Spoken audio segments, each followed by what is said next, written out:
Welcome back to Light Beyond the Ashes, the podcast where science meets spirituality and awakening becomes embodied. I'm your host, Amber Humphrey. Today I'm joined by Peter Alessandria, award-winning photographer, filmmaker, author, and transformational storyteller whose work has touched audiences across the world. But Peter's story goes far beyond the lens.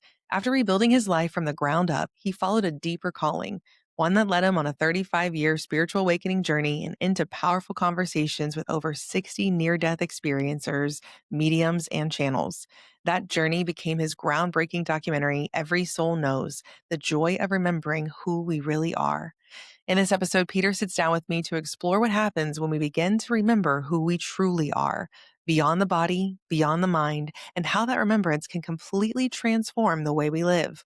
And if something in this conversation sparks something inside of you, curiosity, recognition, or even just a feeling you can't explain, stay connected, follow along, subscribe, and keep expanding into the version of you that's ready to remember more.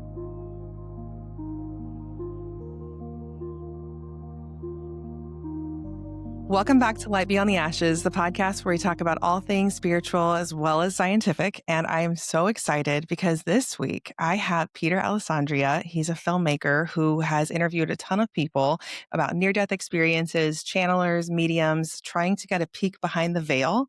And Peter, I am so excited that you agreed to be on this podcast. Welcome. Thanks, Amber. Thanks for having me. So tell me a little bit about how we even got here. Did you watched Angie Harris's episode on the podcast and it kind of Yeah. just pulled you in? Yeah. Angie and I'm not sure how I hooked up or connected with her. Somehow we got connected and we're friends on social media. And I saw her, she was probably on Facebook promoting the podcast, the interview you guys did. And then I just got pulled into the land of Amber Humphrey and all that. So it's been great. It's been a great ride. You're doing a great job with your podcast. Thank you so much. It's been terrifying to start this journey because I was so afraid of telling my own truth. And that episode one is me telling my awakening story. And then I was just given this call to interview people in a similar way that it seems like you were given a call to interview people Oh and learn yeah. about their stories.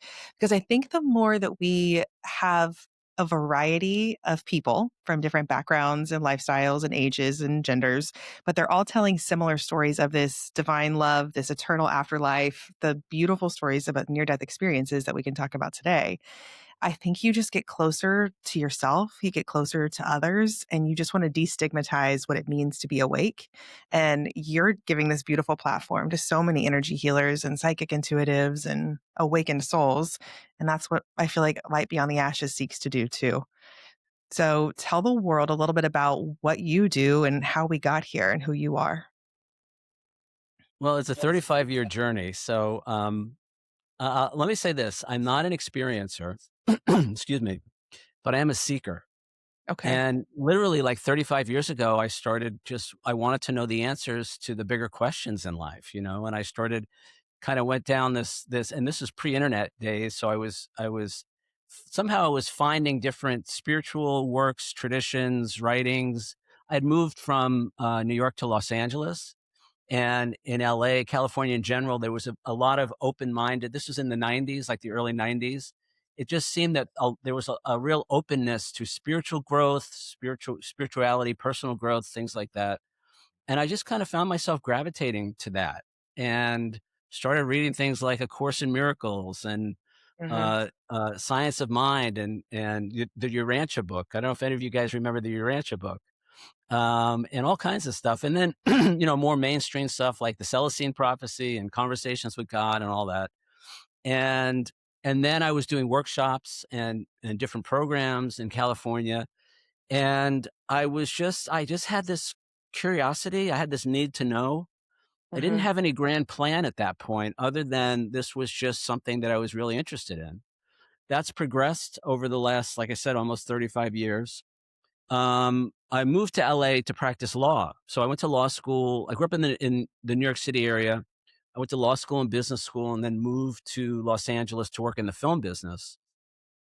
And so the other thing that was happening at that time was I fell in love with the whole creative process. Hmm. Like I never, I'm a professional photographer and filmmaker now, but I didn't pick up a camera until I was in like my early 30s, and I didn't study Wow. photography. I didn't study filmmaking. It was all kind of like almost a midlife kind of thing for me. And then in 2008, we had a little thing called the global financial crisis. And I literally lost my law business in a matter of really weeks. It was just gone. And I spent a few months trying to resurrect that, and it just wasn't happening. And I realized, maybe this is an opportunity Mhm. for me, because at that point I had really fallen in love with the creative process. So I never quit my day job, but I became like an amateur filmmaker. I became like an amateur photographer, and I was obsessed with visual, creativity and art and all of that. And so when my business went and the world got turned upside down, I thought maybe this is the opportunity to do that, Mhm. full time, to follow my passion. And so I chose to do that. I left the law behind. Actually left Los Angeles behind as well. And I moved back to the East Coast. I'm now in Jersey. And, and I'm here. I'm all ready. I'm all excited. I'm going to start a new career. I'm going to be doing something that I really love. And for almost 3 years, Amber, maybe 2.5 years, nothing happened. Yep. I set up some websites.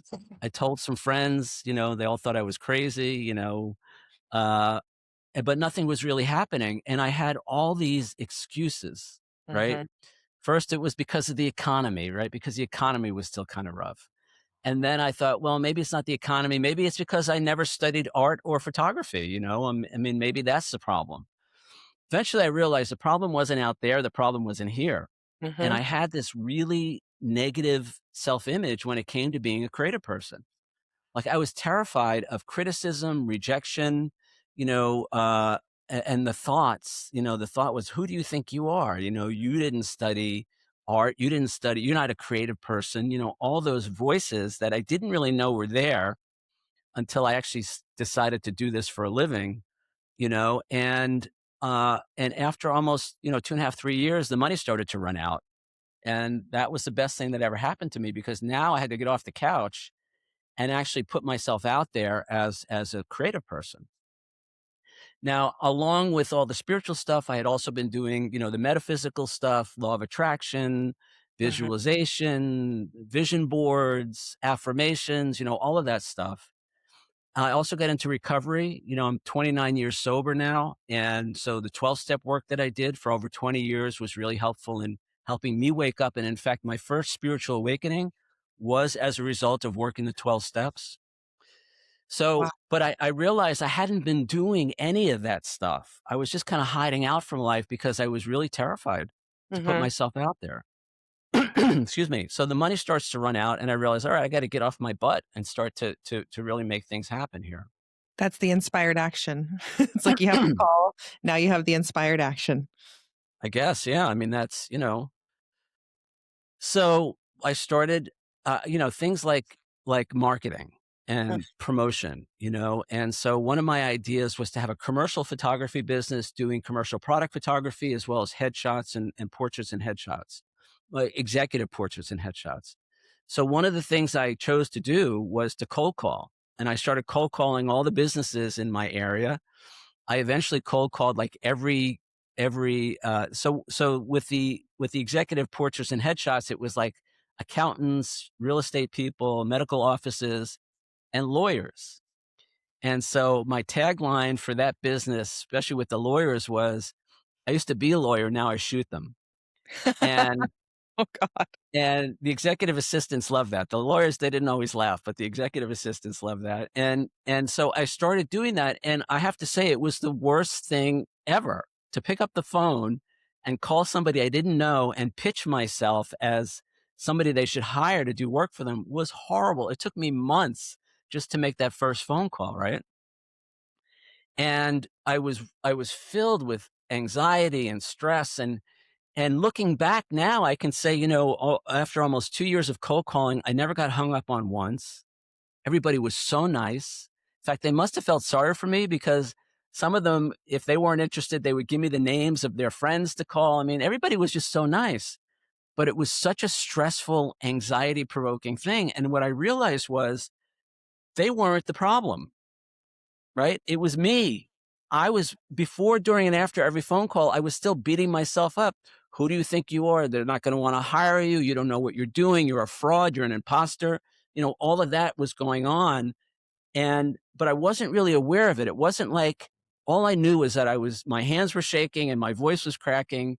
And I thought it was because of them. And eventually, as I said, I started to reflect on all of that. And I could see it was my own self criticism, Mhm. honestly, my own self hatred that was creating all this stress and this anxiety and this fear. And so that was kind of the tip off that I needed to do some deeper work. Right. Right. Excuse me. And I started really in earnest uncovering, discovering, uncovering, and then reprogramming all that stuff. And what I found was that I had years of this negative programming as a kid, as a 5-year old, not understanding what was going on in the family and feeling unloved, unworthy, not good enough, all that stuff that can happen when you're a kid and you don't understand what's going on. Kids are very egocentric, so they make everything about them. And what I realize now is some of that stuff was so painful, that it was a very critical household. I was always criticized. I was always kind of shamed. And I internalized all that. But because that stuff is so painful, especially for a kid, what happens is we repress it. So it goes into the subconscious. Right. And then for the next 30 years, that's the program that was running my life. And I wasn't even aware that that's what I was responding to. That was the basis of my decision making. That's why I couldn't get off the couch, It's your right? Because operating I thought system. Yeah. my nervous system was all dysregulated and all this negative stuff. So then it began the journey of undoing all of that. And I'll just say really quickly, what happened for me once I really started applying myself was I went from somebody who never won an award for anything in my life to somebody who's won more than 75 awards for my work, my photography. I went from somebody who was afraid, literally afraid to post photos on social media, on Facebook, to somebody, my work has been published in newspapers and magazines around the world. Literally millions of people have seen my work. That's And so the only amazing. thing that's changed, Amber, is how I see myself and Yes. ultimately how I treat myself as a result of that. I Mhm. say the biggest change for me was going from being my own worst enemy to my own best friend, Yes. because it was that self recrimination that was generating all the fear. Fear equals resistance, and resistance is I don't get off the couch because I'm too Mhm. afraid. So, but it had to be a very gentle, I had to do the reparenting. We talk a lot about inner child stuff, and there's the whole reparenting process. So it had to be a very gentle reprogramming, implanting new ideas about myself. First of all, becoming aware of the old ideas, then literally questioning those. So one of the things that I started doing also was submitting my work for like shows and exhibitions or contests, right? And I'm filling out the application, and a lot of these applications are very, they require a lot of information. And I'm doing that. And in the back of my mind, I'm hearing, oh, why bother? Nothing's going to come of this. You're not an artist, you're not a professional artist. And when I became aware of that, I would literally have to stop what I was doing. Good thing I live alone. I'd stop what I was doing and I would say out loud, is that really true? Mhm. Do I really know that that's true? Right? And just to really begin in a very exaggerated way to question all those limiting thoughts and beliefs. Then came the reprogramming, new thoughts and beliefs, affirmations, visualization, mission statement, vision board, all of that.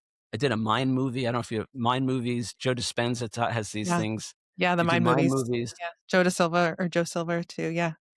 Or doing all of that. Jose Silva, where you have, like, an image in your mind and it's, like, playing in front of you, and the more you, like, put your energy and effort to that, that's what the reality that you create is essentially what a mind movie is, right? Yeah. Yeah. Sedona method. I remember that. Um, It's so crazy how, like, your mind literally creates the reality for which you live in, and it's like we don't actually, as humans, generally speaking, understand the power of our thoughts, right? And the words are spells, that's why they call it spelling. Like, when you are telling yourself that you can't do it, that you're not worthy of it, that no one's gonna buy the picture or no one's gonna care about the art, no one cares about the art. But the Yeah. more you become your own biggest fan, because I was terrified of doing this podcast. I was just like, no, what? My throat chakra can't do that. I'm not going to tell my truth, my story. Who am I to even do this? Right. I'm just an occupational therapist and Reiki practitioner. No, I'm not. I'm so much more than those things. But Yeah. these self-limiting beliefs limit you literally from living a life worth, being joyful in and experiencing.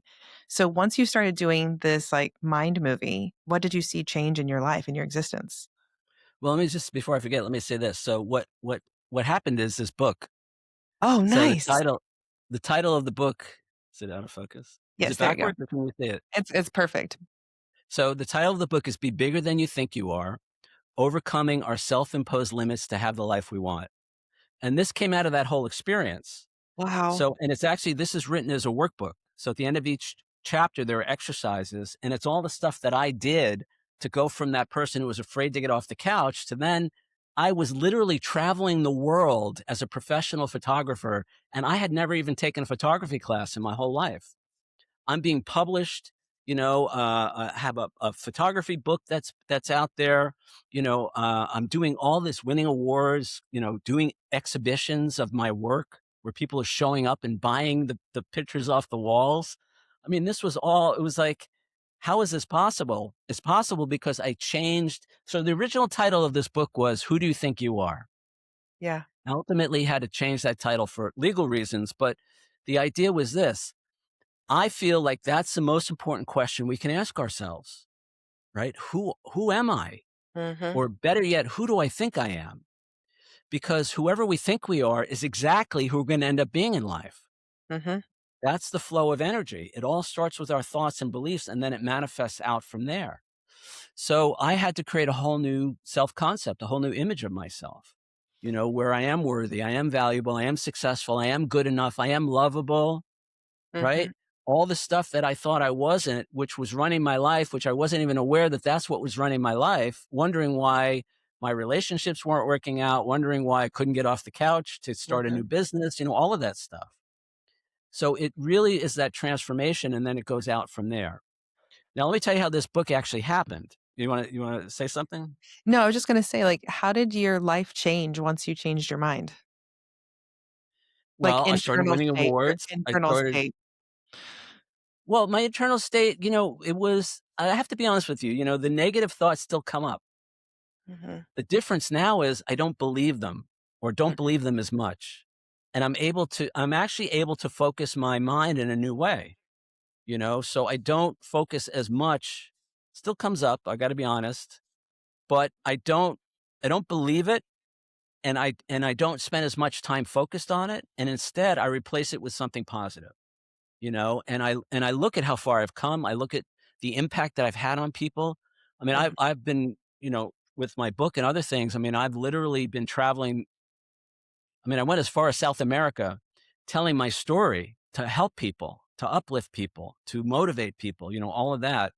And I just have to remember that. And I still get, I get messages all the time from people who found my book or found the movie. We'll talk about that in a minute.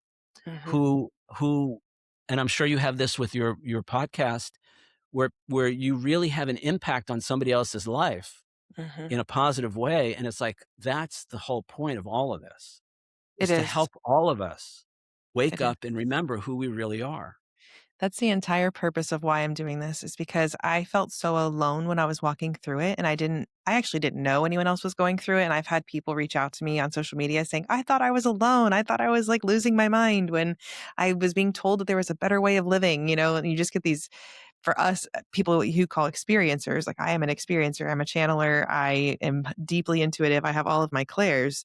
Once that started happening, like, it just shifts the entire paradigm of what life could be like, and I found so much more peace and joy and adventure on the other side of it versus the pain and the sorrow and the grief and the self-abandonment and the self-loathing of the programming that lives within all of us. Yeah. And I just want people to hear your story, hear the stories of people on the podcast, hear my story, and know that there is better waiting for you when you decide to actually go within and heal yourself. And it doesn't just look like physical healing. It's emotional, spiritual, mental, and physical healing of the body, mind, and soul, where you recalibrate and you remember that you're not alone in this. Like, we're all connected, we're all one. We literally all have a vision and a mission that we're supposed to do, whatever that calling is, what you're supposed to do, but fear holds us back. And so I want to know how you ended up, if you want to share more about the book, but I want to know how you transitioned from being an artist, a photographer, now an author, and now a filmmaker who's made a documentary interviewing over 60 people about near death experiences and channeling. Yeah. So it all fits together. I mean, I look back on it now, I'm like, wow, how did that happen? And it was really, it was really just showing up one day at a time and saying yes.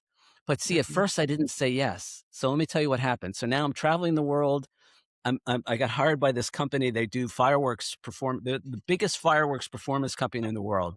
And they do all the New Year's Eve shows and all that. And they're sending me all over the place to photograph their events. Winning awards. I'm having exhibitions. My photos are now being published in the newspaper here in New York. The biggest newspaper in New York is publishing my photos. It's a whole story how that happened. And I'm also doing some public speaking. It's mostly like to groups of photographers or artists, high schools, colleges, telling people my story and sharing how I was able to transform my life because it's basically what happened. And I'm thinking I got to, I should really write a book, right? Mhm. But I'm, like, so busy. I'm saying, "Okay," and I may have started on it once or twice, but I never really put the effort into it, right? Now it's 2019. 3 things happened that year. First thing is I go back to California for the first time since I left in 2009. I had a client in LA. I did a photo shoot for them, and I was going up to Yosemite because I was gonna photograph the park. So part of my business is fine art photography, so I have these really nice landscape, cityscape photos and all of that. And so I'm driving up there, and it's a long drive from LA to get up there, and I finally get to the visitor center, and I really gotta go to the bathroom. So I park the car, I get out of the car, and I'm a little, it was late, and and I tripped. There was a curb I couldn't see. It was behind this vending machine, and I tripped. I didn't even fall, but I caught my right foot in such a way that it tore my calf muscle. Oh my gosh. Now, I don't know if you've ever torn a calf muscle or any muscle in general, but it is so painful. All right. And so debilitating. It was like 1 minute I'm fine. The next minute I'm like, I can't put any weight on my right foot. My head is spinning. The pain is agonizing. But in that moment, I heard in my head, now you can write your book. And I The was like, universe will do that to us. well, I was like, it was the last thing on my mind, Amber, in that moment. I hadn't thought about it for months. And I Mhm. was like, and it wasn't now I can write my book. It was now you can write your book. Right. But It's so true. I knew in that moment that I had to write this book. Mhm. And somehow I made it to the hotel. I was booked for a whole week. I had groceries for the week. I was booked because I couldn't walk. I couldn't. There's no way I was going to take pictures. Right. I got to the hotel. The guy behind the counter saw me hop in. He's like, "What happened to you?" I tell him what happens. 20 minutes later, he's got a pair of crutches for me. Aw. And that night, I started writing the book in that hotel, and I didn't stop until it was finished almost 9 months later. Wow. So it's still 2019. We're getting close to 2020. We all know what happened in 2020. We'll talk about that in a minute. The second thing that happened in 2019 was my dad passed, and he had been ill for a while. He was older, but it was the first major loss for me. I lost my grandparents, and it was very sad, but it really kind of rekindled this desire to know the answer to the bigger questions. Like what the hell is really going on here? And who are we? And how did we get here? And where do we go when we're done with all this? Right. Mhm. Third thing that happened that year, shortly after when my dad passed, was I read a novel called Adventures in the Afterlife, Mhm. written by a guy named William Buhlman. Great guy. He used to teach at the Monroe Institute in Mhm. Virginia. He's a big out of body guy, out of body experiences, and he wrote this thing as a novel. But when I read it, I was like, I mean, it just kind of blew my mind. It was like, and so I reached out to him. Number one, I just wanted to know, is any of this real? And he basically confirmed that every experience in that book was something that he had experienced in his out of body experiences, but he needed to create this fictional character to tell this story, right? Mhm. I ended up optioning the book from him to turn it into a film, right? So now working on a screenplay, and my book, first edition of my book is done, but now it's the pandemic, right? And we're all stuck in the house, and which was okay actually because it got me working on the screenplay. And then what I started doing was some research for that. I started watching a lot of YouTube videos with NDEers. I had Mhm. been familiar with the near death experience, but I hadn't really dove into it. And I had a vague idea about the afterlife and all that. But it was this book, this novel, and then watching all these interviews and finding myself weeping, just Mhm. crying at some of these stories, being so moved. And then it was just more and more and more of that. And eventually what happened was I started reaching out to some of the people, kind of like I reached out to you, I guess, people that I had seen online, and I started forming relationships with some of these people. And now the screenplay is done. Now we're into 20, it's like early 2022, and this screenplay is finished, and I can't get anybody to even look at it. Even though I'd worked in Hollywood for years, that was 20 years ago. So I didn't really know anybody there, and they just wouldn't read it. And it's a big budget film. It's like $50 million to do this because the whole film is set in the afterlife. It's a big thing. Right. And I realized I was just burning out on it. So I realized I had to put the screenplay aside. Then I was like, well, now what am I going to do? And I had a call set up, a Zoom set up for later. This is one day in, I guess it is, very early 2022, and a guy named Christian Sundberg. And you might want to interview Christian. Christian is a pre-birth experiencer, great guy. He has a very, very impactful story. He remembers his whole pre-birth planning and all of that in very great detail. And I just didn't even know why I was wanted to speak to him. And so we had a call set up that afternoon. That morning, I'm making breakfast, and all of a sudden, this idea just pops into my head. And the idea is you got to do a documentary about the near death experience. Mhm. I was like, "Oh, you're right, I do."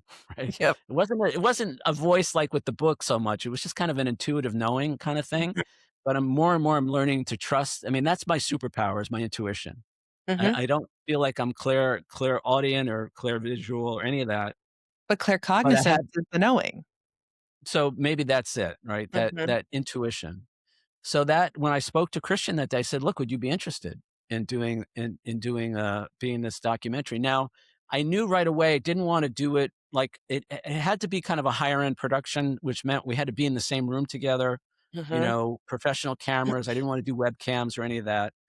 And I thought I've got to do this on a green screen. I wasn't sure why, but I had all these ideas about how it was going to work. And it just started then, and I just started reaching out. There's a bunch of people here in Northern New Jersey who I connected with, who are psychics, channels, and mediums, a couple of NDEers in the area, and I started reaching out to them and started recording interviews, not really knowing what I was doing or where it was gonna go. Then in 2023, so now it's early 2023, somehow I connected with IANS, which is the International Association for Near-Death Studies, nonprofit organization, beautiful, beautiful group of people, fabulous. And they have an annual conference. And every year at the conference, a bunch of people come who have either had NDEs or, want to know about it. And they do, speaker panels and, presentations and all of that for 3 days. And so I went to the conference in 2023, which was in Washington, D.C., and the people at the organization had helped me arrange a bunch of interviews. So I had all these interviews that I did. I did like 15 interviews in the span of 5 days at this conference. So now I have all this, I'm getting all this content and I'm meeting all these people, and I still don't know what I'm doing or why I'm doing it, but I'm just really driven. And now I'm getting a little more confidence. So I'm reaching out to some of the bigger names in the space, people who Mhm. have written best-selling books and people who are traveling the world, and I'm reaching out to them and they're saying yes. And some of them are coming at their own expense to sit in my living room in New Jersey to be part of this, right? And I'm thinking, all right, so there's something going on here. And then I started to freak out a little bit because at first I thought, well, it's just a little something I'm doing for myself and it's kind of interesting. And now I'm like, these people are showing up. They expect me to really do something with all this, right? Cut to today, right? I've interviewed 62 people, people from all over the world, all over the US, all over Canada. And some of them, as I said, are very well known. Now, it was also important for me to include people that you probably haven't heard of because I Mhm. wanted to give new people a chance to shine, to tell their story. That was important to me. And I also thought, it can't just be 15 people. Mhm. It has to be a bigger number of people because even with, 15 to 20 people, you could still almost say, well, they're very nice, but they're kind of delusional or whatever. But when you hear 60 people basically sharing, and this is what happens, and we'll show I'll show the trailer in a minute. Mhm. What happened was everybody was interviewed separately. Even though at the conference I had all these people lined up, nobody knew who else was being interviewed for the film. I was very careful. Wasn't telling anybody. Yeah. They certainly had no idea what anybody else was saying in their interviews. And let me back up a little bit. The backbone of the documentary are these 35 questions that I have. All right. And they're basic questions like, what is the soul? Are there contracts or agreements between souls? Do we have spirit guides and angels that assist us during a given lifetime? I mean, all these, they're kind of basic questions, but they're Mhm. questions I wanted answers to. And it turns out a lot of people have these same questions. And by the way, if you go to the website, everysoulknows.com, you can see all the questions there. You can also see all the interviews for free. There's no subscription. There's no fees. There's no donations. It's all free.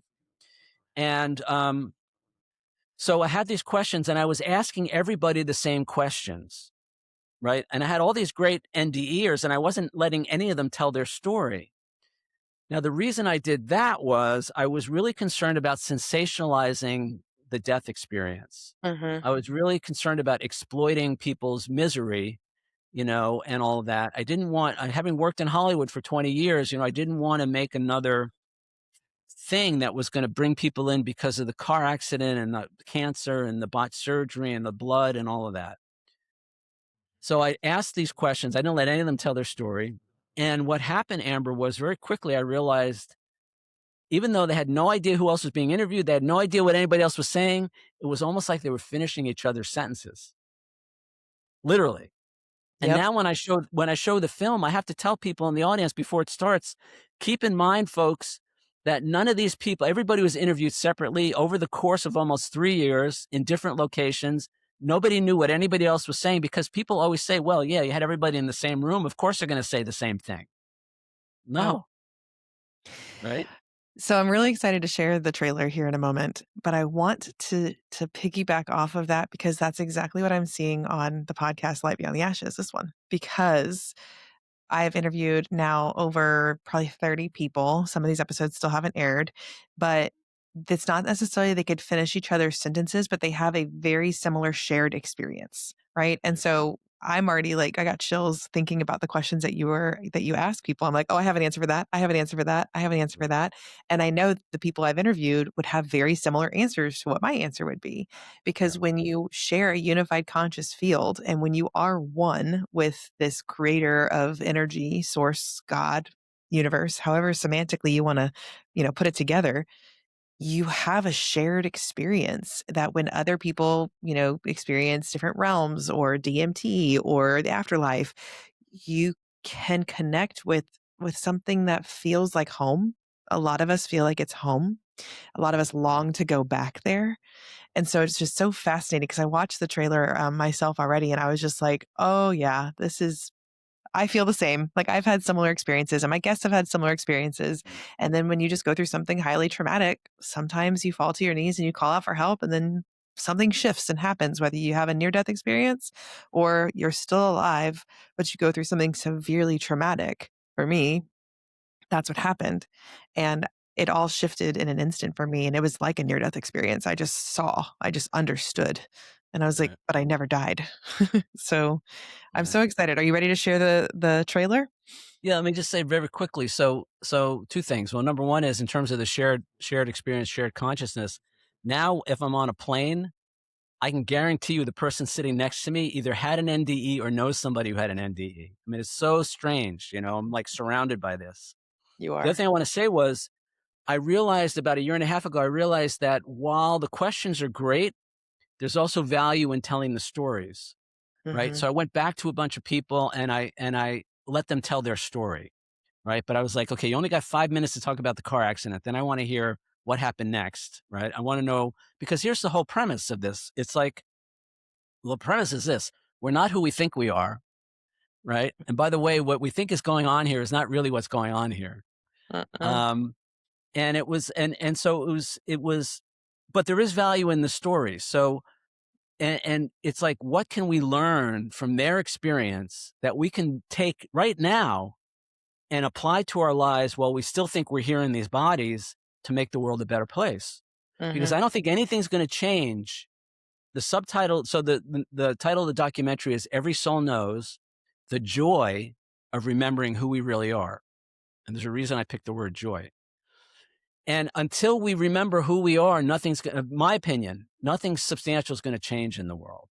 But Mm-mm. that's why this is called the Great Awakening. That's what the ascension is of consciousness. It's, we're not even learning anything. We're just remembering who we really are, Exactly. right? So that's the context for all of this. Let me see if I could show the trailer. So this is the trailer for Every Soul Knows: The Joy of Remembering Who We Really Are from Peter Alessandria.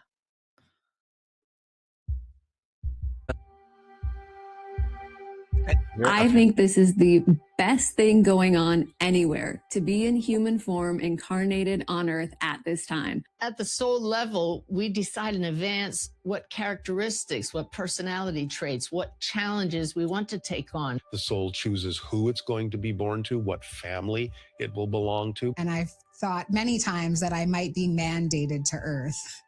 What did I do wrong? Why am I here again? I felt the power of my soul, the part of me that has always lived and will never die. I started to see this bright light, this beautiful bright light directly above me. I was just being lifted up by love. If you could imagine absolute love and absolute peace, that's all you felt in this energy. That was one of the messages I was sent back with.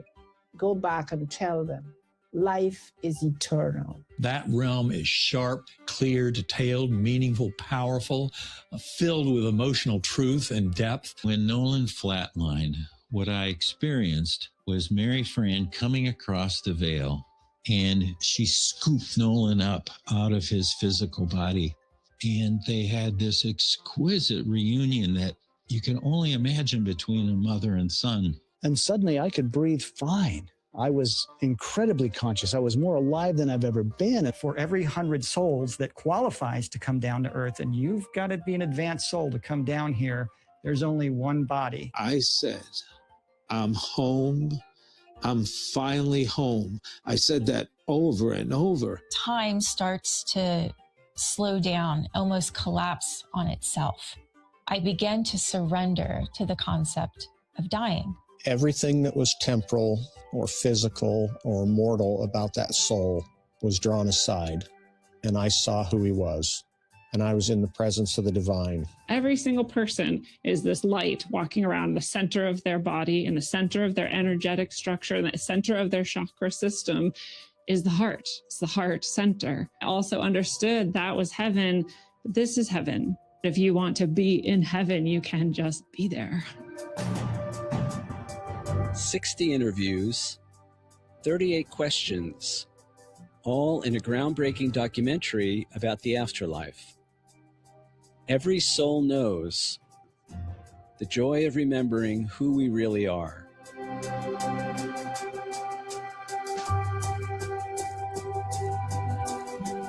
Peter, that is so impactful. I started getting tears in my eyes over here, especially with that last image of all of those people walking down the street and having this light exuding from the center of their heart and around their crown, because it's how I perceive it. Like, I work with non-speaking autistic children and children with developmental delay and disabilities each and every day, and that's how I see them. And I see how they look at me, and that's how I see them perceive me. And it's like, when you have this purity in your soul of remembering, you're not, like you said earlier, you're not learning anything new. You're just remembering what always was and what always will be. We are eternal. These are the messages that us awakened people get. People who go through deeply traumatizing events and start hearing the voice of God. This is the wisdom that we remember. We are told again, and we are instructed to share it. Like that person who said, like, I was told to go back and tell them that they are eternal. This is exactly why I'm doing this podcast, is to tell people, hey, by the way, just in case you forgot, you're like an infinite being of light and you're here to shine for the whole world. Like, thank you for the work that you're doing. This is beautiful. Thank you. Yeah. And thank you. And I know this is my purpose, this is why I'm here. And the way this project came together and is coming together, so last summer I took the film on the road preview, like a 2-hour preview. The film is actually 4 hours long. I have 4 hours of content. So I can't show it as a 4-hour film. So it's going to be like a 4-part, 5-part series, something like that. But I took a 2-hour version on the road last summer. I drove from New Jersey to Connecticut to down to Atlanta to Chicago. I went all over the place with the film, right? And I did a bunch of screenings, and it was kind of like my test screening. And people loved it. People were having spiritual awakenings in the audience, and I can tell you about these stories. But the big thing Please. that came back to me was people were saying and especially if they were not familiar, like there were a bunch of people who were kind of newbies to all this. They're like, this is amazing, this is great, but it was just too much for me to absorb in 2 hours. So that's when I got the insight, you got to write a book. And then this way people can digest the information at their own pace. Right. So ever since November, I've been working on this book, and hopefully I'll have it done the next month or two, well, probably 2 or 3 months. And I'm feeling like the book is going to be even more impactful than the film, because Yeah. I'm actually able to go into more depth on certain things. So this whole thing is just coming together, and I know this is why I'm here. I didn't ignore like I ignored the idea to write this book. I ignored it, right? As soon as I got the idea, my ears are ringing. As soon as I got the idea to do the book for the film, I just started on it because I didn't want to have to be injured again or whatever to get me to write that book, Right. I learned my It's lesson. like, yeah, it's like, pay attention, guys. We're being communicated to all the time, right? But you got to believe that, you got to trust that, and then you got to understand that it may not be what you think you came here to do, right? But So go ahead. Yeah. well, I was going to say the whole point of the veil of forgetting, which is one of the questions in the film. What is the veil of forgetting, and why do we need it? That second part is really important. The veil is not to punish us. It actually serves a very, very important purpose. But what's happening now is with podcasts like yours, films like mine, organizations like the International Association for Near-Death Studies, actually you just got to look on YouTube. The interest in spirituality, the interest in metaphysics, the interest in the near-death experience, is just exploding. And because people are ready to remember. Just, I want to hear what you have to say, but just very quickly before I forget, I'm actually listening to an audiobook. I forget the woman's name. She does QHHT hypnosis therapy and some other stuff. And her book is about Lemuria and Atlantis. And she goes, and I've known a little bit about all that, but she's going into really in-depth detail. And it seems like what we're experiencing right now is a direct response to what happened in Atlantis, 25,000 years ago or whatever it was, to the point of having viruses and vaccines and all this other stuff that I didn't know anything about. I had no idea that they had these pandemics and whatever in Atlantis, and they developed these vaccines that created problems. I know we're not going to get into that here. But, so it's just like, so there's a lot going on, guys, that we're not aware of. And now's the opportunity to begin to wake up and to remember all of that, to do it differently. So we don't have to repeat what went before. And yeah, I think that's just like a very valuable lesson, is that, history doesn't always exactly repeat, it rhymes. And then we also have lessons to learn from our ancestors from the past. And I think that, with great wisdom comes great power. And with great power comes great responsibility. And, I know it's like a Marvel's quote, but at the same time, like, I feel like when I've tapped into this higher level consciousness, a lot of the guidance that I got is that I had an uncorruptible spirit. And that's why I was being given so much of the wisdom, and these gifts were being activated within me, is because I was not going to be corrupted by greed. I wasn't going to be corrupted by, wanting to have this ego of power. It's not about me. It's about all of us. Like, we are all of this one creator source love. energy, and we are here to help other people heal, here to help other people remember, here to help be a light, and here to build a better world. And so I think like one of my biggest questions that I have for you after interviewing this many people, including Daryl Anka, who channels the entity Bashar. I've accidentally tapped into Bashar myself, and that's a very interesting energy to be in. It's my husband's been around for several of those, but when you ask these questions, these 38 questions, and they tell you, like, you ask the question, what is a soul? What are some of the answers that you get of what is a soul and why do we forget for people who don't have the wisdom innately just yet? Well, you actually do have the wisdom, and I think that's the biggest thing. If I have any really big message, well, number one, we're not who we think we are. Number two, what we think is going on here is not what's really going on here. Number three, we're here by our own choosing. One of Mhm. the questions in the film is, are human incarnations voluntarily chosen? And the resounding answer is yes, we're here by our own choosing. But not only that, guys, we came here, you mentioned this earlier, we came with a purpose. There was something we wanted to accomplish. There was some contribution that we wanted to make. And a big message, I have another website. It's called itstimetoremember.org. It's a nonprofit website, and it's one page, and it has 7 of the key messages from the film. And the last three are, we're here by our own choosing. We came with a purpose. And isn't it time we got on with it? Because a lot of us are not living on purpose. A lot of Yeah. us are so distracted by the 3D, and social media and all the other stuff, that we're not. And there are plenty of souls who get back to the other side and they realize, shit, I didn't do anything that I set out to do in terms of this lifetime. Mhm. So use your time wisely, guys. I mean, and I spent a lot of time farting around on a lot of things, but now I feel like it's really important for me to be on purpose Mhm. and to be conscious of that and to be conscious of those choices. What is the soul? I mean, so the other thing I was going to say was we do have that innate knowing, Mhm. right? But you got to, number one, you got to believe that you have it.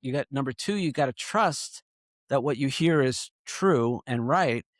And we're entering now what I call the age of discernment, Mhm. right? And a lot of that has to do with AI and all the stuff that's going on in the media and in the world in general. We're going to really need to be able to go within to find out what's true for us, And I mean, even recently, there's a YouTube channel. I'm not going to name it here, but there's a YouTube channel that they channel galactic stuff, and it's been amazing. It's been so helpful for me the last year and a half. But I'm aware now that even some of the messages that are coming through from that source, I don't are for me are not in alignment, Mhm. right? So, and this is a hallmark of AI and of the the deep state or whatever you want to call it, where you get a lot of good information, but then they put a lot of stuff in there that's going to kind of maybe not be so good. Yeah.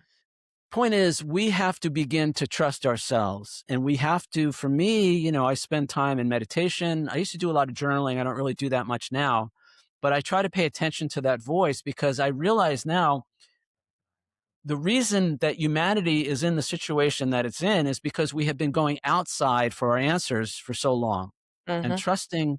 trusting different authority systems and all of that, who turns out could not be trusted. Mhm. But the problem is, as you said, with great power comes great responsibility.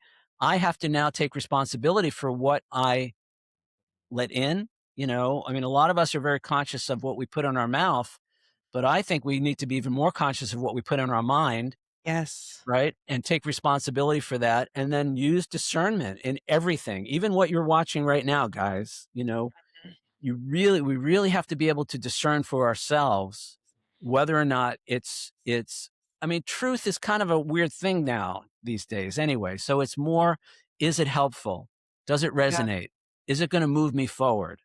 Right. And not to, and then don't spend any time making anybody wrong. It's like, Right.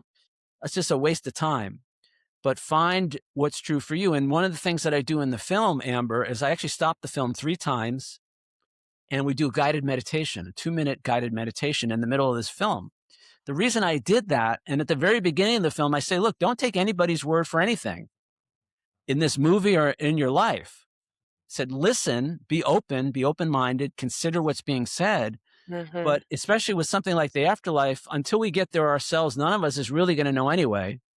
And I don't want you to believe what I believe just because I'm saying it. I want you to decide for yourself what's true. So these 3 meditations that we do, these guided meditations, it's basically, all right, you've heard what everybody else has to say about this topic. Now what's your truth? Right. And this is the time to go within and to discern that. And I can't, people who've never meditated, they're close their eyes and they come out of it and their faces are lit up. It's like, that's what I want. I don't want you to believe what I believe. I want you to know what's true for you. Right. And this is a vehicle for you to do that. This is so beautiful. I think that the meditation, being given like a micro moment of like 2 or 3 minutes of doing a meditation, because it can be intimidating. Like, well, I don't know how to turn my mind off. My mind won't stop. All of us who started meditating went through that. We all experienced it. It's an excuse to not lean in. It's an excuse to not want to know yourself better. It's an excuse to not be curious. Just try something. Like instead of doom scrolling for 10 minutes, do a guided 10-minute meditation and just, do you feel better after doom scrolling or do you feel better after the meditation? And last night, I actually, I felt called to do a subliminal message, positive affirmation, subliminal message, high vibe frequency meditation for 11 hours. Like it was 11-hour one on Spotify.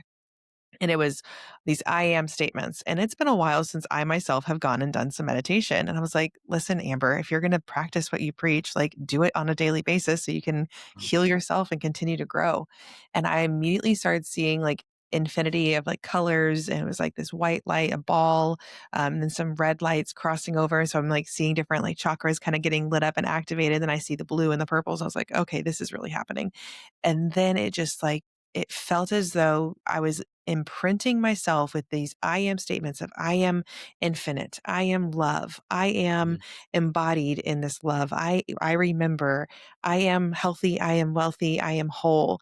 And I was like, I am all those things. Like this week sucked. I was crying for 3 hours on Wednesday, like self-limiting beliefs, self-doubt, fear of being seen, like really genuinely how you were afraid of, like, how is anyone ever going to buy my art? I'm over here doing this podcast day in and day out, week in and week out and showing up. And I'm like, okay, when am I going to actually be helping more and more people? And I'm like, every time I'm face to face with someone, I'm helping them. Every time someone hears these messages, it helps them. But our mind plays tricks on us, right? And so I think it's just a beautiful reminder of like that quiet time for yourself to reset and remove the programming and just lean into who you really are, an infinite eternal being of light who is here to shine for the world to see. I would love to know, Peter, what was one of the most surprising things that you learned throughout this process of interviewing so many people? Was there a standout story or a standout moment for you? Well, 2 things, and they both involve family. So the first one is about halfway through this process, my younger brother died, and Man, it was completely unexpected and completely devastating. so And sorry. thank you. And he and I, we weren't estranged or anything like that, but we definitely weren't as close as we could have been. He had, he was from New York, but he had moved to Florida.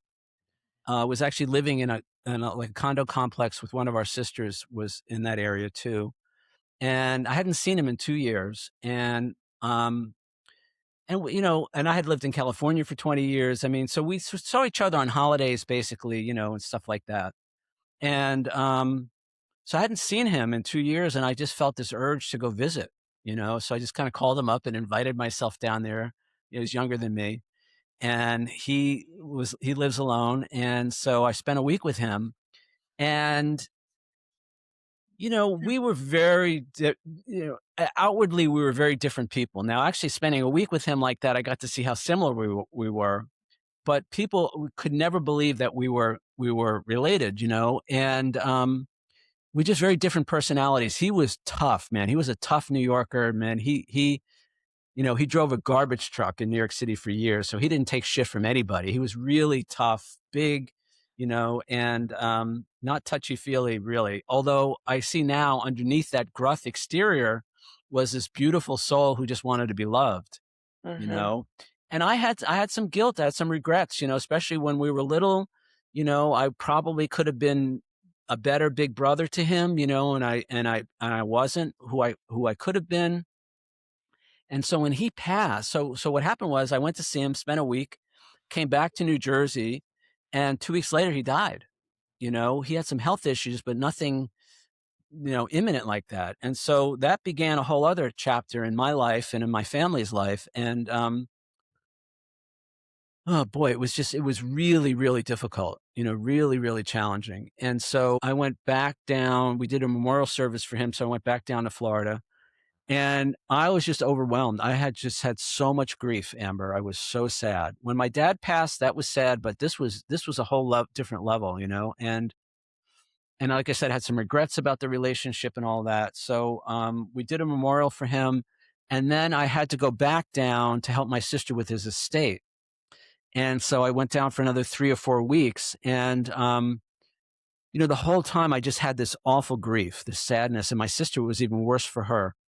And so what happened was I really started to call into question this whole afterlife thing, and question, is there really a loving God, and that kind of stuff, and what I realized was leading up to that point, even though I'm making a movie, and here's the thing, I'm making a film, and the message I'm bringing to the world is, there is no death. Life is eternal, and our loved ones are just a breath away.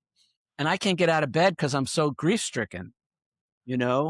So the first thing I'll say about all that is, and I'm glad I gave myself the gift of feeling my feelings, because no matter what you think about the afterlife, right?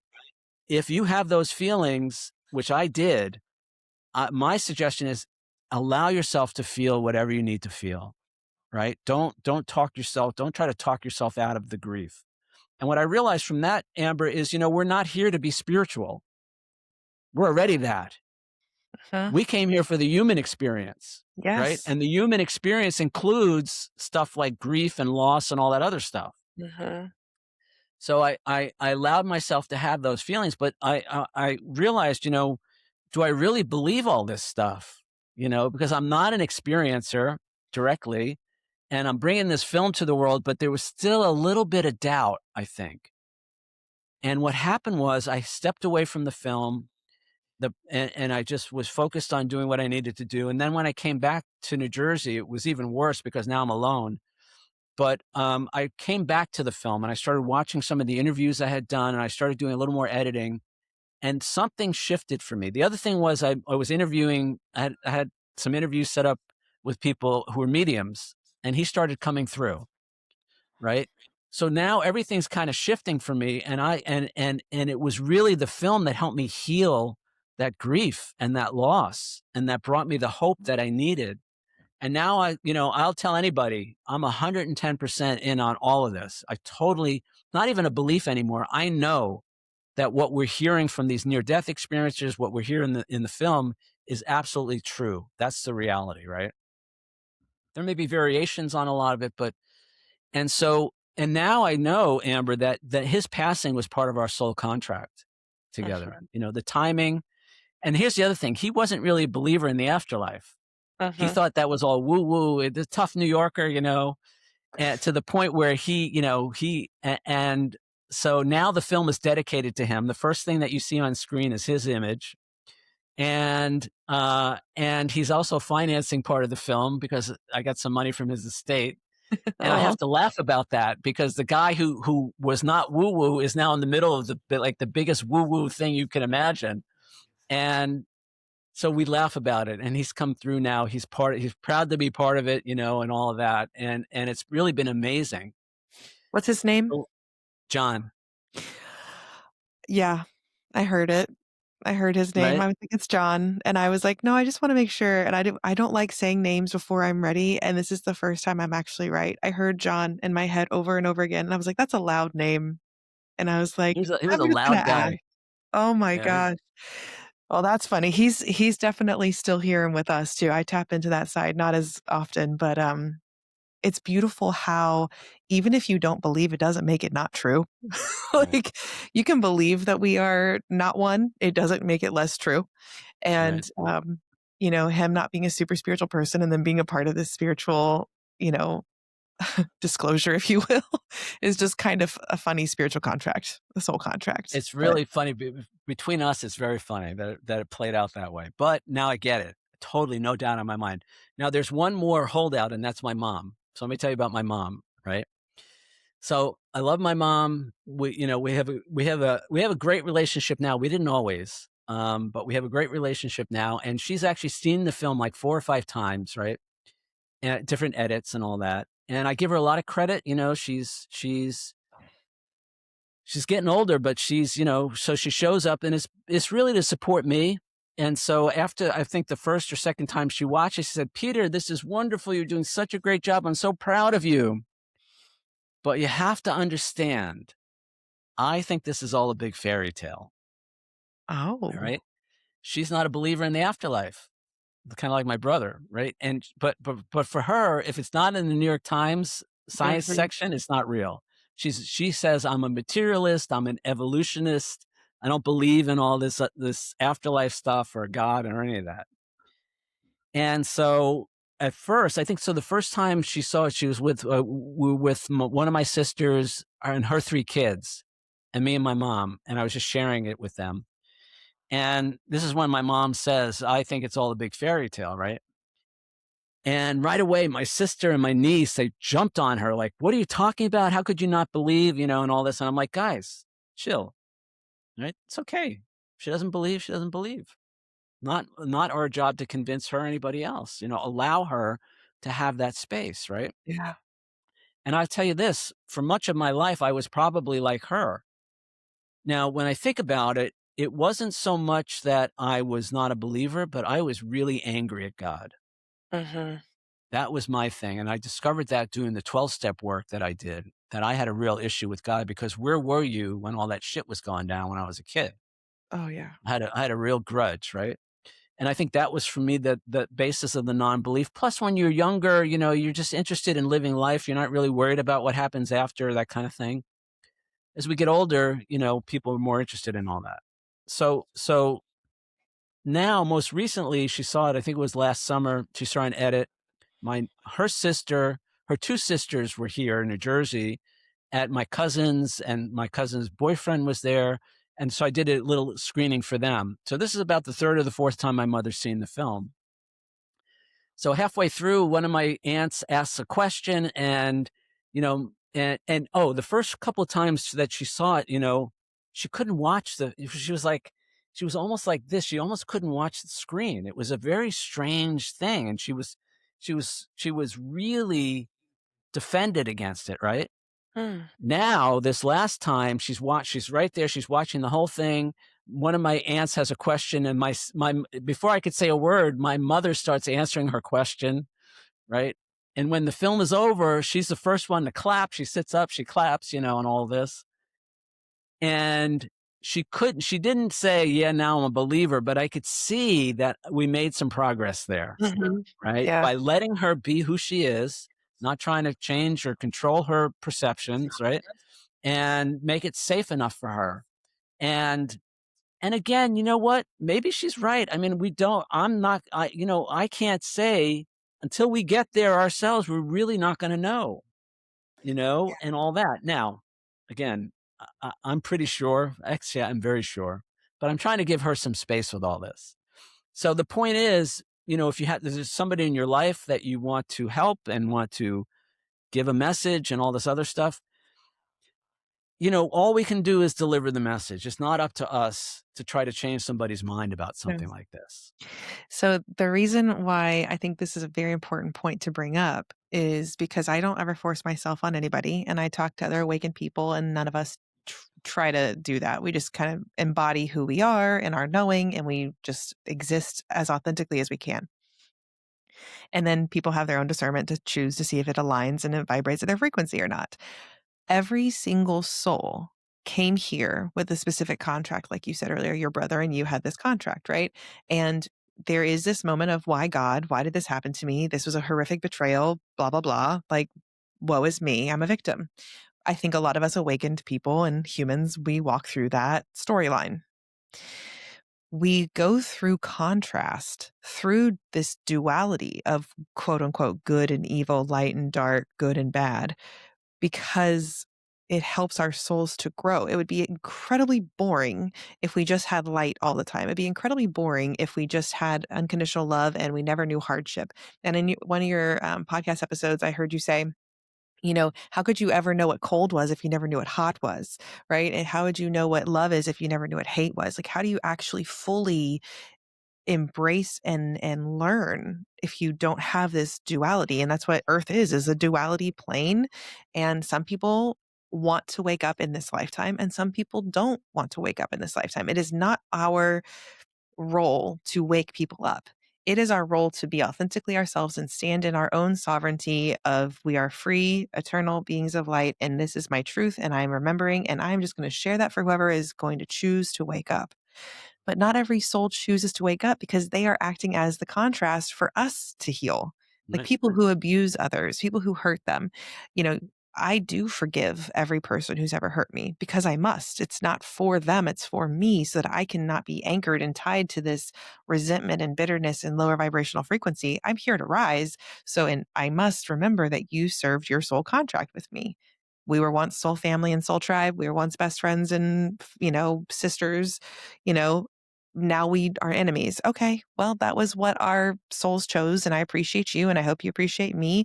I don't ever meet this version of me without those horrific things that happened, just like you don't become this man you are today without a really tough childhood and deprogramming, right? Like, you can never, and I can't say you can never, because I certainly did curse God and get mad at God of like, why me?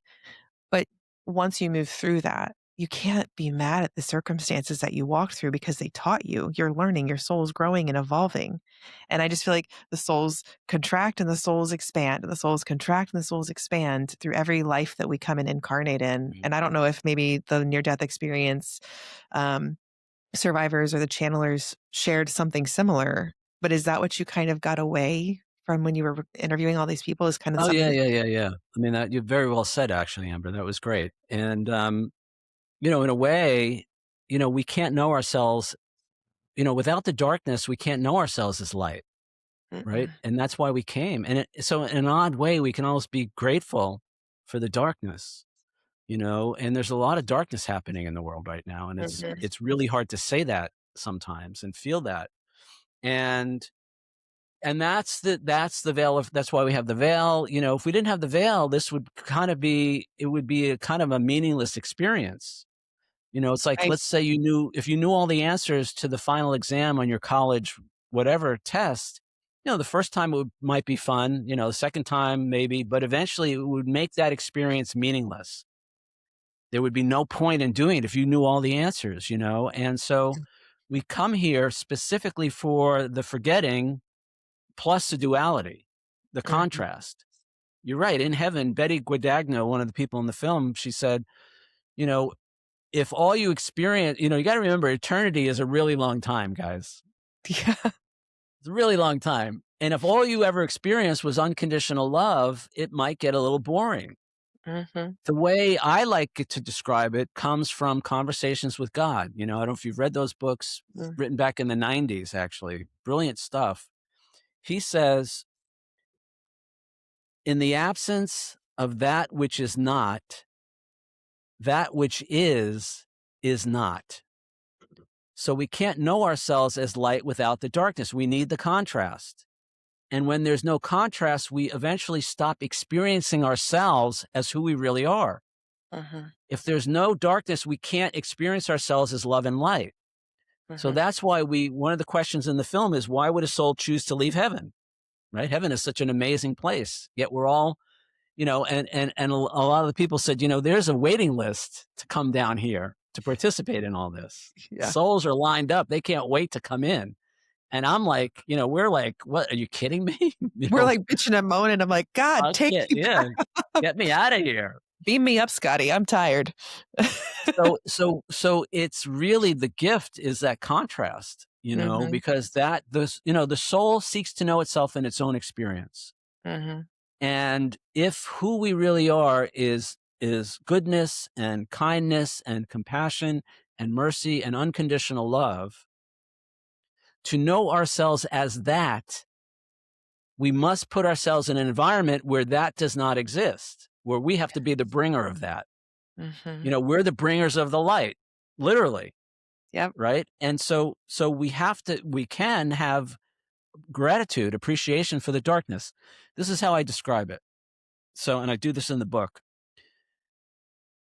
Heaven is like reading the book on how to ride the bicycle. Right? Mm-hmm. You read a book. Earth is not only do you actually ride the bike, but you fall off the bike. And not only do you fall off the bike, but you scrape your knees. And not only do you scrape your knees, but all your friends are laughing at you. Mm-hmm. That's exactly why we're here, folks, for that moment. Because what happens in that moment? You're laying on the ground, your friends are laughing at you, you're in pain, you're bloody, whatever. Now you have to make a decision. Who am I? All right? Am I stupid? Am I unworthy? Am I, do I not deserve to be loved in this moment? Mm-hmm. Because look, they're laughing at me so I feel bad about myself and carry that for the next 50 years. Or maybe they're not deserving of my love. Maybe I get off the bike and I go run after them and beat them up because they're not worthy of being loved the way they are. Or you get Or back on your maybe, bike. huh? Or you get back on your bike. Well, yeah. So you get back on your bike and you forgive everybody, including Right. yourself. Now, as a 9-year-old, all right, but what about when you're 39 and you find out that your spouse has been cheating on you with your best friend for the last 5 years? Or your accountant just stole all your retirement funds out of your small business? Now who are you? Mm-hmm. Those are the moments why we're here. Mm-hmm. Those are the key moments when we get to decide who we are in our own experience. And the soul wants to know itself as love, as kindness, as forgiveness. But the human personality that's kind of running the show doesn't remember any of that. And the human only feels the pain of betrayal or of unworthiness and all of that. So those are the moments where the growth happens. People say we come here for the growth. That's where the growth happens. And it can be really painful. It can be awful. I mean, look at what's going on in the world. I know. And I You think that know? what's going on in the world is happening for a divine reason, to where, like, I've been shown that the contrast has to get to be where it's so obviously corrupt, so obviously dark, and has that strong of that duality, for people to wake up to the light within, because it's pushing them, it's compressing them. Like, I can't afford to live. I can't afford healthcare. I, don't like the things that are happening to the humans around me or humans in my country, and all these different things that we are watching, we're witnessing, right? And what I do think it's doing is it's bringing out the humanity in people who want to wake up, and you're seeing communities surround and support each other. Like when the WIC thing happened and the, food stamps thing happened last year in 2025, when people couldn't afford their food, and there's a variety of reasons for why people need government support. I have friends who are on food stamps, and the food stamps were cut, and I had to step in as someone who loved that person and make sure that they had enough food, and I would buy their groceries if I needed to, or, provide meals. We fed the homeless. Like, my family practices what we preach, and we lean into helping people. I watched as whole communities stood together. Kids in front yards created little food pantries out of, like, their tables, and had people donate. And I watched the goodness in humanity. So while, yes, the darkness is everywhere, the light is within the darkness still. Like, that's what everything comes from. It's just a distortion that becomes a choice of darkness, a choice of doing less than kind things. But the light will always shine brighter than the dark. And it just takes one spark in a dark room to light up the entire space and to show the way out. And I think that the more of us that are coming online, we're spread across the globe because we're shining our light in our own little dark corners of the world. And I see it as this net, like this mesh. And I've described it before, because when I channeled like this Tesla energy, it was, we are the alternating current. And when I light up and I link hands with people around me, it lights up, and then boom, it's this network of light that now shines into the darkness and is like, hey, this is not really great. Do y'all want to make something different? Because, like, over here, we're building some really cool shit. You want to come?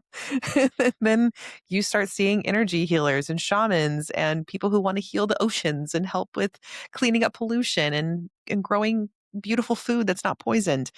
Like, this is where tribe is so important as you awaken, is you can't do it alone. We didn't come here to do it alone. We came here to remember that we're all one. And when I help you, I help myself. And when I help myself, I help you.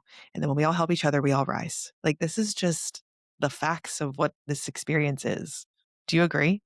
Oh, totally. Yeah. No, I totally get it. And there are still people, there's a whole, you're familiar with the law of one Yes. material, so there's the whole service to self versus service to others Mm-hmm. ideas, and Atlantis, apparently was very service to self, and then we've had different regimes in the modern time who are, really that orientation. I think we tend to have that right now in power in the US is Mm-hmm. very, well, let's not go there. So, I know but, what you but mean.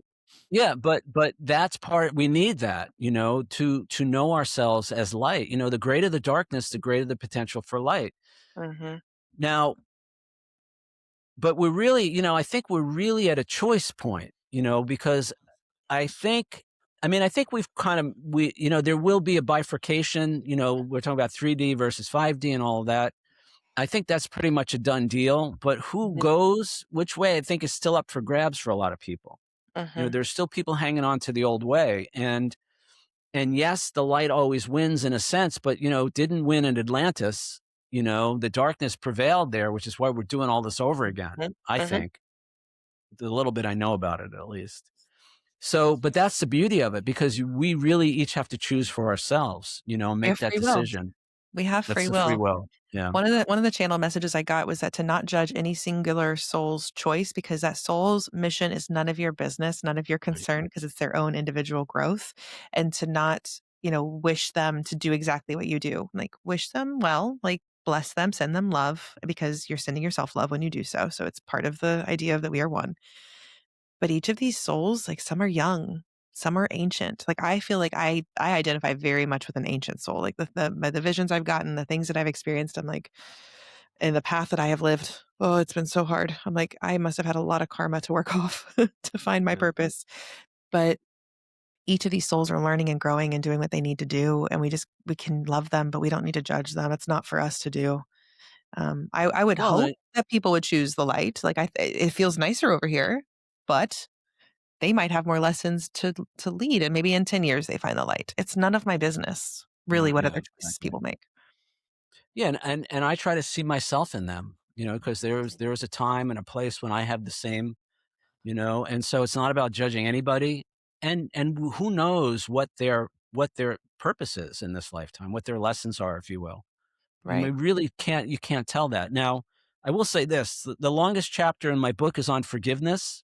All right. Mm. I actually did a TEDx talk a couple of years ago on forgiveness, Wow. but the longest section in the chapter on forgiveness is healthy boundaries. All right. So yes, we want to love them. We want to do all that great stuff, but there may be situations where we need to know how to have boundaries with these people. Mhm. Right. And that's really important for our soul, how to take care of ourselves, and so it's not we're not totally in airy fairyland here where, we give everybody a pass on their bad behavior. I mean, there still Right. have to be consequences for their behavior. We still have to, and just like there's consequences for my behavior, So learning how to have healthy boundaries, I argue that we really can't forgive another person. Actually, I argue that all forgiveness is really self-forgiveness, but that's another discussion. But we can't really forgive another person if we don't know how to have healthy boundaries with them. Because if we just start letting people off the hook, in a way, it's like now we're just setting ourselves up for more abuse, Right. or more inappropriate behavior. So star seeds, we got to also know how to set boundaries, take care of ourselves, do what we need to do. I say in the book, you can forgive somebody and still call the police. Right. You can forgive somebody and still ask for a divorce. It Mhm. just depends on where you're coming from when you do that. And recognizing that we're always choosing who we think we are. Remember, the most important question you can ask yourself is, who do you think you are? Because Mhm. everything that you say and do is giving birth to that. It's Yep. basically demonstrating, Course in Miracles says to teach is to demonstrate. Every action, every choice is demonstrating who we think we are in that moment. And remember, the soul comes here to know itself as love, as light in its own experience, Mhm. right? So that's the challenge/opportunity, and not to beat myself up and make myself wrong when I make the lower choice, because there's still moments when I make the lower choice. Now, I will say I've been studying Course in Miracles for 35 years, but really intensely maybe for the last 10 or 15. And I always say, the streets, highways, and parking lots of New Jersey are a safer place ever since I started studying Course in Miracles, because I'm not as aggressive, I'm not as angry, I'm not, and really I'm not as afraid. Yeah. Anger, for me, and again, I talk about this in my book, anger is really just an expression of fear. Yeah. When I'm angry, I'm really afraid. And so, and there's a lot of implications of that, because how I deal with fear, especially if there's another person involved, is very different than how I deal with them if I'm angry. Anger is about blaming them for how I feel. If I can go to them and say, gosh, I'm really concerned and I'm really worried and I'm afraid of what's going to happen. Now, all of a sudden, I'm not accusing them, and they actually may want to help me. Yeah. Right. And so I don't have to attack them to take care of myself. I just have to be honest about what I'm really feeling. But I can't be honest about what I'm really feeling if I don't know that when I'm angry, I'm really afraid. Mm-hmm.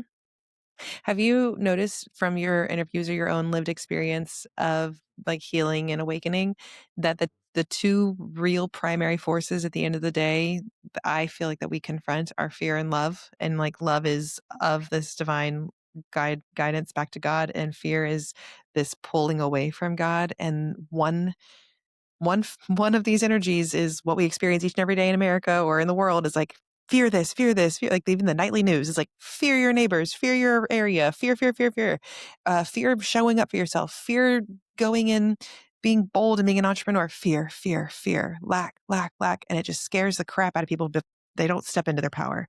But then when you embody love for yourself and all others, you actually get quite brave, and fear can't touch you as much. Did you walk through that, like knowing of the difference between the energies of fear and love? Oh, God, Amber, where do I start?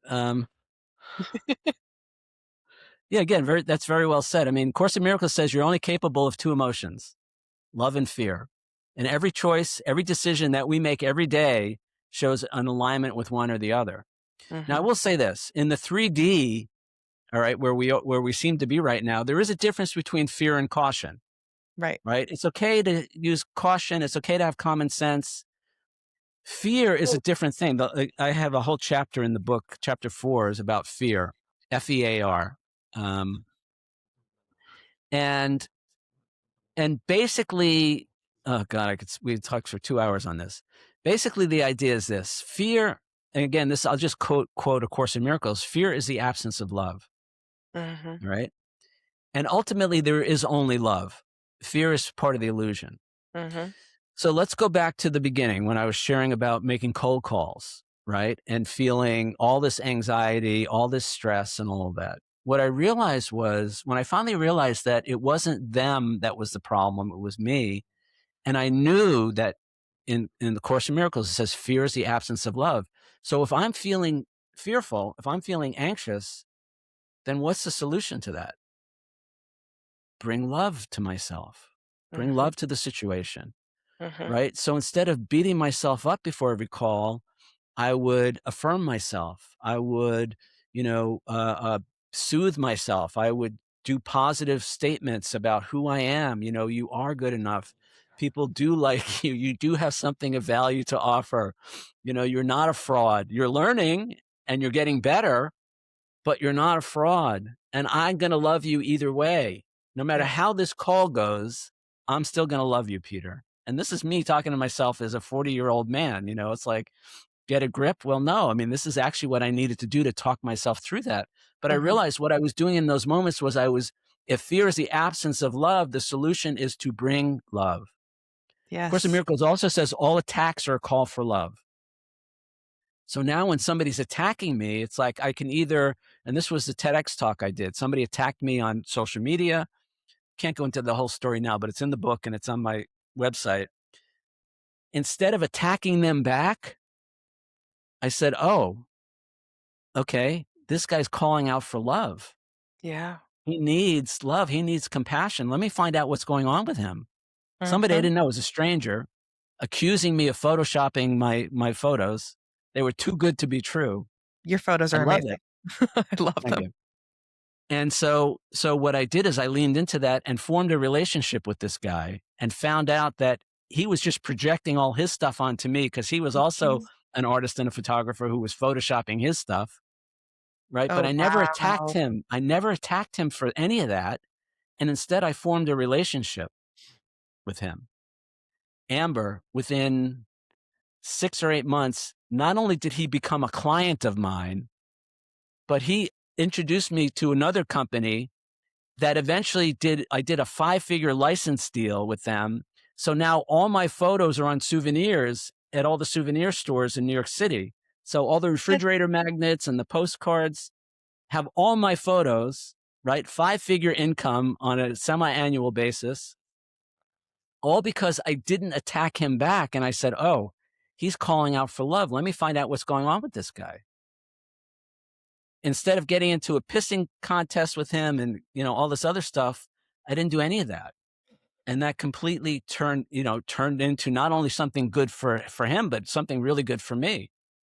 And So when we bring love, Mhm. when we bring compassion, when we bring understanding, big thing about forgiveness is you got to learn how to not take things personally, Yeah. because nothing And is personal. nothing is personal. It's all about growing and learning.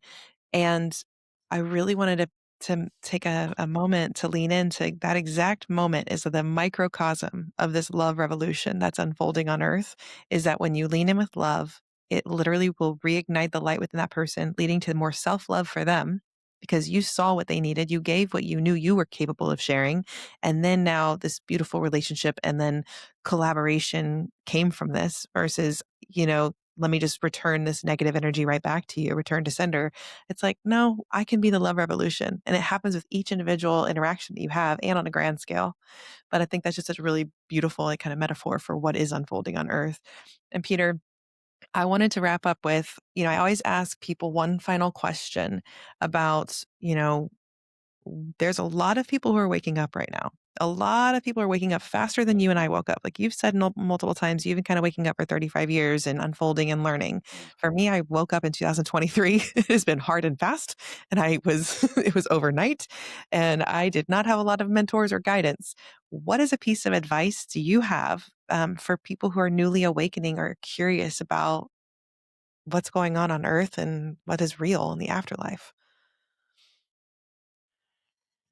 I think the biggest thing for me, it always comes back to self-love, self-compassion, right? I mean, I could easily shit all over myself because I didn't wake up faster or I'm not waking up. The other thing is now I've been at this for 35 years and I'm like, this is as far as I've gotten. It's like, you can beat yourself up any way you choose, really.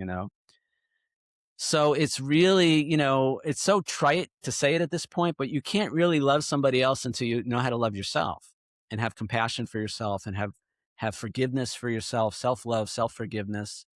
So, and then the other thing I hear time and time and time again, and I'm still listening to NDE. I've probably listened to thousands of interviews now, stories and all that. And the one thing I hear all the time is, you're exactly where you're supposed to be.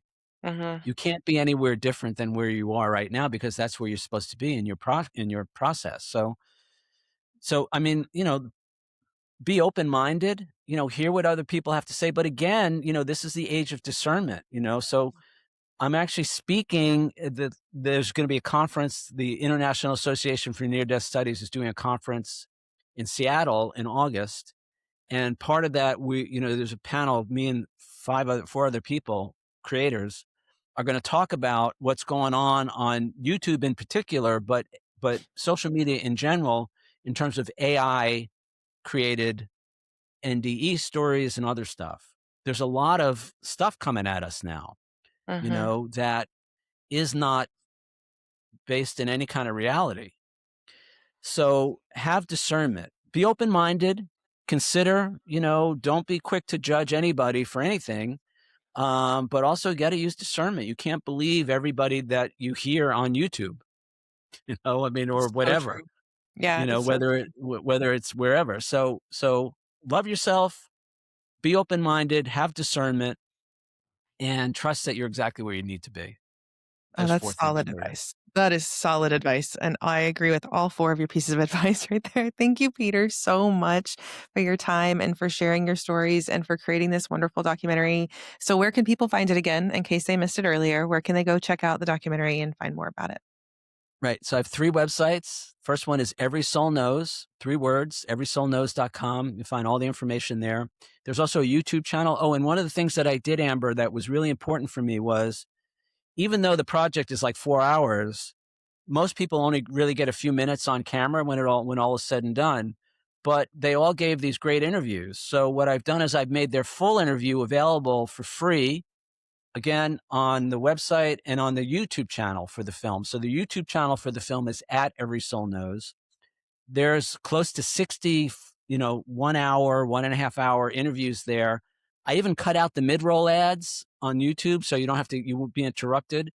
And what I did that for 2 reasons. Number one, I wanted people to have a resource to go to after they watch the film to find out the full all the information. And I also wanted to make sure that everybody's voice was heard. Their entire interview was available. So that's on the website and on the YouTube channel. The other website I mentioned was it's timetoremember.org, which is, again, it's a nonprofit. It's one page. I'm not asking for donations. I'm not asking for subscriptions. The only thing I'm asking is if you read, there's 7 of the key messages from the film on that website. If you resonate with those messages, find a way to share them. And I even have it at the bottom. You can cut and paste it and put it in your social media feed. And my dream, Amber, is one day to be driving down a highway someplace in the middle of nowhere and see those 7 messages on a billboard. Somebody cut and paste them. I love that. Third website is for my book. Okay. The book, again, is Be Bigger Than You Think You Are. The website is bebiggertoday.com. It's all one word. The book is available as a paperback, but it's also available as an ebook. And I also did the audiobook in my own voice. So people love to just listen to it over and over again because for some reason they like my voice. So it's available for that as well. And then keep an eye out. The film. So, oh boy. So the film hopefully will be finished. The documentary series will be hopefully available this summer and it will be widely available. I haven't gone to any streaming services yet or any networks or anything because it was really important for me to make sure the project was finished so they can't change it because I have a strong feeling they would want to make it into something else, having worked in Hollywood for 20 years. So I financed the whole thing myself or with my brother's help. And so hopefully by the summer, I'll know where it's going to be available, but you can watch it tonight if you want. There's a 2-hour edit on the website, everysoulknows.com. You can watch it tonight. It's a $2.99 rental, $2.99, and it's a money back guarantee. So if you don't love it, I will refund your money. And probably close to 500 people have watched it over the last few months. Only one person asked for their money back. So I think I'm doing all right there. And then keep an eye out for the book because the book goes into even more depth on all the topics and all that. And hopefully that'll be ready by July or August. Oh, thank you so much, Peter. I hope everyone, I'm going to make sure I put everything in the bio too, in the description so that people can go find the links. Thank you so much for your time, for your storytelling, and for your gift. We're all very, very appreciative because we need these voices. We need to know that we're not alone, and it's time for us to remember. It really is. Yep. So thank you, everybody, for joining again for another week on Light Beyond the Ashes. And as a reminder, when I heal, you heal. When you heal, I heal. And when we all heal, we rise and we build a better, greater earth together. You're not alone. We're in this together. Keep going. We've got this.